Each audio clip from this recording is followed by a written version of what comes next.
ایک دفعہ آپ غزوہ سے واپس تشریف لا رہے تھے تو دو چیزیں اپنے گھر کے اندر دیکھی، فاطمہ کے گھر میں دیکھی۔ ایک دیکھا کہ آپ نے ایک پردہ لٹکایا ہوا ہے، ریشمی پردہ دروازے کے اوپر آپ ہی کے استقبال کے لیے، اور ایک آپ نے چاندی کا کنگن پہنایا تھا حضرت حسن رضی اللہ تعالیٰ عنہ کے ہاتھ کے اندر۔ رسول اللہ گھر کے اندر تشریف لائے اور یہ دونوں چیزیں دیکھی تو خاموشی سے پلٹ کر واپس تشریف لے گئی۔ فاطمہ الزہرا سمجھ گئی کہ رسول اللہ صلی اللہ علیہ وسلم کو یہ ریشمی پردہ پسند نہیں آیا اور شاید حسن کی کلائی کے اندر پڑا ہوا یہ کنگن پسند نہیں آیا۔ فوراً دونوں چیزیں اتاری اور رسول اللہ کی خدمت میں بھیجی کہ یا رسول اللہ، اللہ کے رستے میں صدقہ۔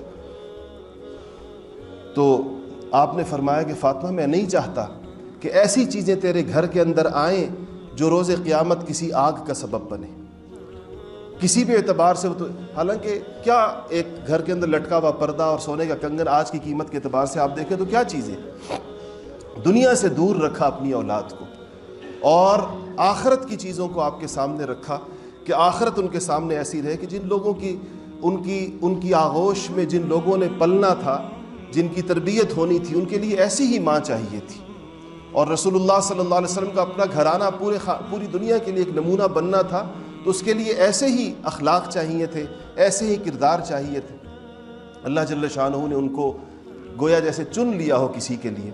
ایک چیز اور مورخین نے لکھی ہے کہ رسول اللہ صلی اللہ علیہ وسلم نے ایک دفعہ ایک شخص آیا اور آپ سے کہا، اس نے فریاد کی کہ کہا یا رسول اللہ، مجھ سے زیادہ اپنے قبیلے کا نام لیا کہ میرے گھر کے اندر مجھ سے زیادہ میرے قبیلے کے اندر غریب کوئی نہیں ہے۔ تو آپ نے صحابہ سے پوچھا کہ کون ہے جو اس کو کچھ عطا کرے، جو اس کو کچھ دے؟ اس کے پاس کچھ بھی نہیں تھا، کہتے ہیں اس کا سر بھی ننگا تھا اور جسم پہ کپڑے بھی ناکافی تھے۔ تو ایک صحابی اٹھے، انہوں نے اپنی چادر اس کے اوپر اس کو دے دی۔ کہتے ہیں کہ ایک اور صحابی اٹھے، انہوں نے اس کے سر کے اوپر اپنا عمامہ رکھ دیا۔ آپ نے کہا اس کے سر کو کون ڈھانکے گا؟ ان کا سر ڈھانک دیا۔ پھر آپ نے پوچھا کہ اب اس کو کھلائے گا کون؟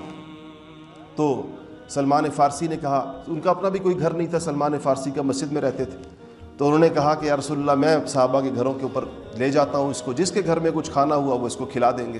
تو کہتے ہیں مختلف گھروں سے ہوتے ہوئے اس دن قدرت اتفاق کی بات تھی، عسرت کا زمانہ تھا کہ جن گھروں سے وہ گھومے کسی گھر کے اندر بھی کچھ نہیں تھا۔ تو جب وہ آئے تو فاطمہ الزہرا کے دروازے پر پہنچے اور فاطمہ سے کہا کہ آپ کے ابا نے اس کو بھیجا ہے کہ اگر اس کو کچھ گھر میں کچھ کھانے کو ہو تو اس کو کھلا دیں۔ تو فاطمہ نے فرمایا کہ آج تیسرا دن ہے، ہمارے گھر میں بھی فاقہ ہے اور میں ابھی حسن اور حسین کو بھوکا سلایا ہے۔ تو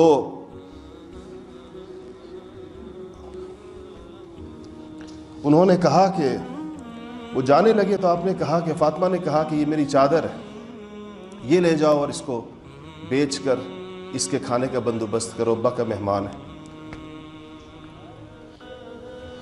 تو وہ لے کر گئے اور اس سے جو دانے ملے، بعض تاریخی روایات کے اندر آتا ہے کہ فاطمہ نے کسی یہودی کا پتہ بھی بتایا کہ اس کو جا کر دو، اس سے کہو کہ یا تو گروی رکھ کر کچھ دانے دے دے یا خرید کر کچھ دانے دے دے۔